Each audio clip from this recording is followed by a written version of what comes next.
guys, and welcome back to the kingdom. I hope you guys have been having positive and productive weeks this week. So today we're going to be talking about something that's really important for your book, and that is introducing and describing your characters.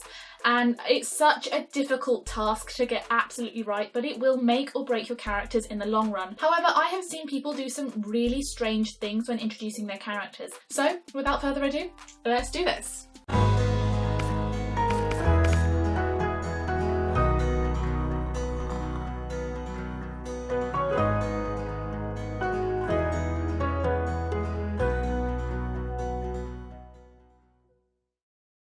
The biggest killer for your character is something that I have said quite a few times and a phrase I've used quite often, but that is the info dump.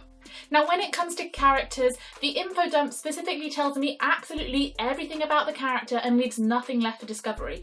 You tell me everything about their personality and their appearance through the shape of their eyebrows and the cut of their clothes. You give me absolutely everything about the character in one super dump, one fell swoop, and every time it has one effect. It kills off your character before they've had a chance to open their mouth. One of the things that I see quite a lot is people trying sort of what they think is high-end literature techniques, well actually it comes off being more of a weird comparison to make. Genuine examples that I've seen in writing is someone trying to say that their character is hydrophobic because of the way they wrinkle their nose, or trying to tell me that someone has vision problems because of the cut of their hair. Now, I guess you guys can kind of see where they were coming from, but at the same time, it's just really strange comparisons to make, particularly if your character is meeting that person for the first time.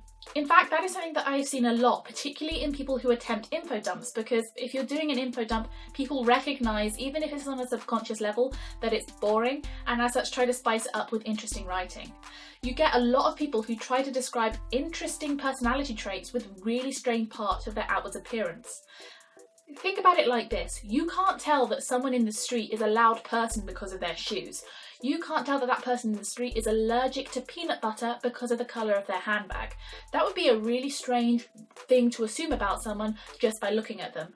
And the same is true with writing. Now, of course, this is different if you're trying to describe a hobby. You can safely assume that someone likes to paint if they're covered in paint. You can safely assume that someone really enjoys sci-fi movies if they're wearing a t-shirt with a sci-fi quote on it. But beyond that, trying to describe someone's personality through their appearance just isn't sane. I mean, think about it from your perspective. I don't know if anybody else experiences this, but the way I look on a daily basis changes depending on my mood. Okay, so today I'm wearing a white lacy top and I've got my hair half up, half down, and I'm wearing earrings and full face of makeup with red lipstick. Whereas tomorrow I could be in my jeans, denim, I could be in my hoodie and feel just as pretty, but it's just how I feel like wearing today. But they're very different looks: casual, slightly more rocky, edgy, and then the lace is very girly. So you can't tell anything about my personality by the way I look. You can just tell how I felt like looking today. Another thing that people do quite often is tell me everything about a character right away in the first few chapters of meeting them. And that's okay, but actually in the long run, it's kind of boring because there's nothing left to discover about a character. If they smell like grass and you're trying to work out why they kind of smell like grass for a while, that's something that might stick in your head. And finally, when the answer comes up, you're like, oh, that's why they smell like grass. They always outside, they love playing football. That's totally interesting now. Whereas before, you're just like, they smell like grass and they must love football. That is a very odd comparison to make, but actually is also kind of boring because you've answered the question immediately. Remember, intrigue is what will keep your readers reading. Another problem with info dumps is that a lot of the time they're very obvious and they're just saying A plus B equals C. Whereas actually I think a lot of the information that you can give about your characters should, one, be more subtle, and two, be a little bit more inferred. For example, say character A is walking down the street and they are afraid of dogs, but you haven't told your audience that they're afraid of dogs. Rather than saying they saw a dog and got scared, you could say they gave the dog a wide berth. And that would be enough to hint to your readers that they've got a fear of dogs. And later, when it comes up, say, I don't know, they're breaking into a place that's got guard dogs and they see the dogs and character A suddenly freaks out, your readers have already, at least subconsciously, worked out that that character is afraid of dogs. So A, it's not a surprise when it comes up, and B, it's a little bit of foreshadowing, which accidental foreshadowing is always great.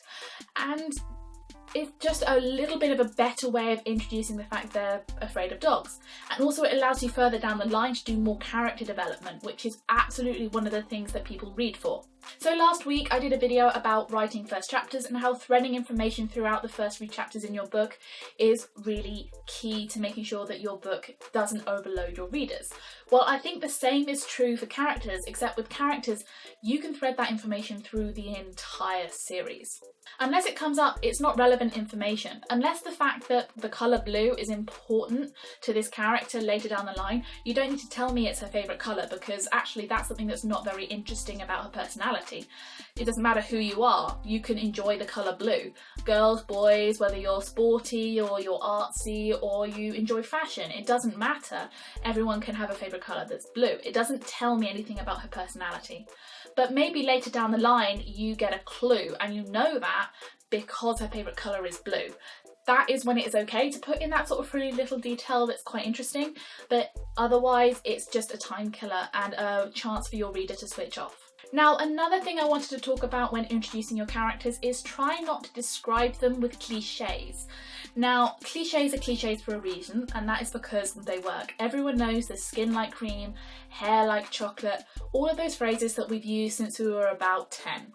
So try to be a little bit more inventive when it comes to describing characters, but you don't have to describe every detail, and 1 or 2 cliches are okay. They are not the plague, they are cliches for a reason, and that is because we know they work. People use them because people can make those comparisons really, really easily. But at the same time, don't try and describe every aspect of a character's appearance. In addition to cliches, I'd like to talk about repeating phrases. So if you described someone's hair as like golden silk before, you don't need to re-describe it like golden silk later down the line or every time that you mention it. Because a repetitive phrase not only is a mark of bad writing, people are going to get bored of it and people are just not going to recognise it as something new or interesting that you're adding. Once you've described their hair once, just say hair after that and it saves everyone time, unless it's some sort of focal point.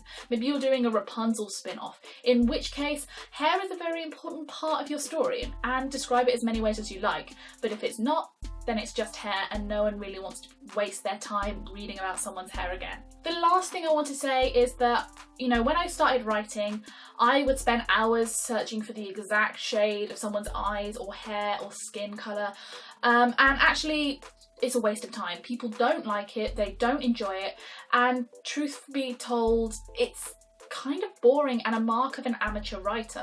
My biggest tip would be try to keep character descriptions as short as possible. I don't know about you guys, but I find that character descriptions that give me the basic outline of a character but leave the rest up to my imagination are just more engaging stories, because it gets you to think about it, it gets you to be a part of the story and impart your own little fingerprint upon it. So if you can, give a basic outline, give a sort of rough guideline so we know whether they're curvaceous or not, we know whether they're tall or not, and we know some interesting parts about their personality. Say they've got a scar, and that could be an interesting thing that you learn later how they got that scar. But anything that's more detailed than that, I think it's more fun to let your readers try and imagine that and put their own little spin on your story. Anyway guys, that's all from me this week. I hope you've enjoyed this video. If you have, please give it a big thumbs up, subscribe, and as always, if you've got any questions, just put them in the comment section below or hit me up on any of my social media platforms. I hope you guys have positive and productive weeks, and I'll see you all next time in another book chatter series. Bye!